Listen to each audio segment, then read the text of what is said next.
এইবার দেখে নাও প্রথমে কি বলা হয়েছে। এক দাগে সঠিক উত্তরের মাথায় টিক চিহ্ন দাও। একের ক, জোড় সংখ্যাটির সাথে এক যোগ করলে সংখ্যাটি দেখো কি হবে, বিজোড়। একটা জোড় সংখ্যার সঙ্গে এক যোগ করলে বিজোড় হয়ে যাবে। খ, কোনো সংখ্যার শেষে শূন্য বা পাঁচ থাকলে সংখ্যাটি দেখো পাঁচ দ্বারা বিভাজ্য হবে, টিক চিহ্ন দেওয়া রয়েছে। ভাগশেষ ভাজকের চেয়ে দেখো ছোট হয়। ঘ দাগে 4 গুণ শূন্য গুণফলটি কি হবে, শূন্য হবে, শূন্য হবে। তাহলে দেখে নাও 4 গুণ শূন্য গুণফলটি কি হবে, শূন্য। এইবার শূন্যস্থান পূরণ করতে হবে, দেখে নাও শূন্যস্থান পূরণ করো। এখানে 3টি প্রশ্নের উত্তর করতে হবে, 3 মার্ক।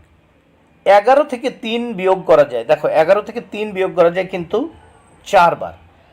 খ, 5 জোড়া সমান সমান 5 গুণ 2টি সমান সমান 10টি। গ, 36 ভাগ 9 সমান সমান 4। 3 দাগে 2 দ্বারা বিভাজ্য সংখ্যাগুলিকে দেখো এই গোল চিহ্ন ও 3 দ্বারা বিভাজ্য সংখ্যাগুলিকে এই চিহ্ন দ্বারা পূরণ করতে হবে। মানে বৃত্ত চিহ্ন হচ্ছে 2 দ্বারা বিভাজ্য, আর এই যে চতুর্ভুজ বা দেখে নাও বর্গক্ষেত্র দ্বারা চিহ্নিত করতে হবে বিভাজ্য 3 দ্বারা বিভাজ্য সংখ্যাগুলোকে। তাহলে দেখো 2 দ্বারা বিভাজ্যগুলো হচ্ছে দেখো এই গোল চিহ্নগুলো করে দিয়েছি, দেখো 88, 46 এবং 62। আর 3 দ্বারা বিভাজ্য সংখ্যাগুলো হচ্ছে দেখো 21, 33 আর 57। এবার দেখে নিই নেক্সট পেজ, পরের পৃষ্ঠা। দেখো নির্দেশ অনুসারে প্রশ্নগুলি সমাধান করো। প্রথমে দেখো 112 গুণ 6 স্থানীয় মানে বসিয়ে 112 গুণ 6। তাহলে দেখো 6 দিয়ে প্রথম গুণ করব, এটা গুণ করতে হবে। দেখো 6 দুগুণে 12, 2 হাতে থাকলো 1, 6 কে 6 আর কে 7, 6 কে 6, 6 কে 6। এবার দেখো এখানে খ দাগে 615 ভাগ 5, 5 দিয়ে ভাগ করব। 5 দিয়ে ভাগ করছি 615কে, প্রথম 6 কে 6, এই 6 তলে 5 বসালাম, 6 আছে কত হলে 5 হয়, এই 1 হলে এই উপরের থেকে 1 নামিয়ে দিলাম, হলো 11। 11-এর ভিতর 5 কবার যায় দুবার, দেখো 5 দুগুণে 10। এবার দেখো 11 থেকে 10 চলে গেলে কত থাকছে, এখানে 1, এই উপর থেকে 5 নিচে নামিয়ে দিলাম, হলো 15। 5 দিয়ে দেখো এই 15কে ভাগ করবো, 3 5 কত হয় 15। তাহলে মিলে গেল, উত্তর হচ্ছে কত, 123।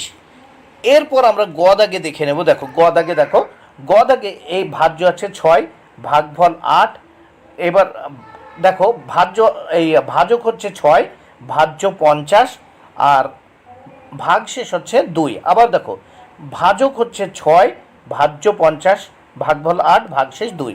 তাহলে ভাজ্য লিখেছি 50, এখানে লিখে দিয়েছি, এখানে ভাজক এই 6, এখানে ভাগশেষ 8, এই ভাগফল 8, ভাগশেষ 2। ভালো করে দাও, দেখে নাও, ভালো করে দেখে নাও, ভাজ্য 50, ভাজক 6, ভাগফল 8, ভাগশেষ 2।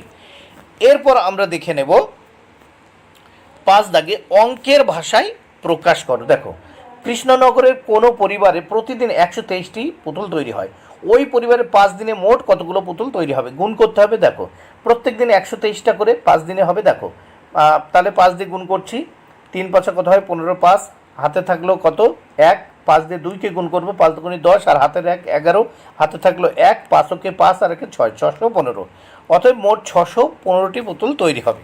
এরপর দেখে নেব খ দাগে কি বলেছে, 812টি মাছ 8টি বক্সে সমান সংখ্যায় রাখলে প্রতিটি বাক্সে কতগুলো মাছ থাকবে, কতগুলো মাছ বাক্সের বাইরে থাকবে। দেখো তাহলে প্রতিটি বাক্সে কতগুলো মাছ থাকবে, দেখো 8 কে 8, তাহলে 8 8 মিলে গেল। এইবার প্রথম আমরা 1 নামাবো, তারপর 2 যদি নামায় একসঙ্গে দুটো সংখ্যা নামাতে হলে একটা শূন্য নিয়ে নিতে হবে। তাহলে দেখো 1-এর পরে একটা শূন্য হয়ে গেল।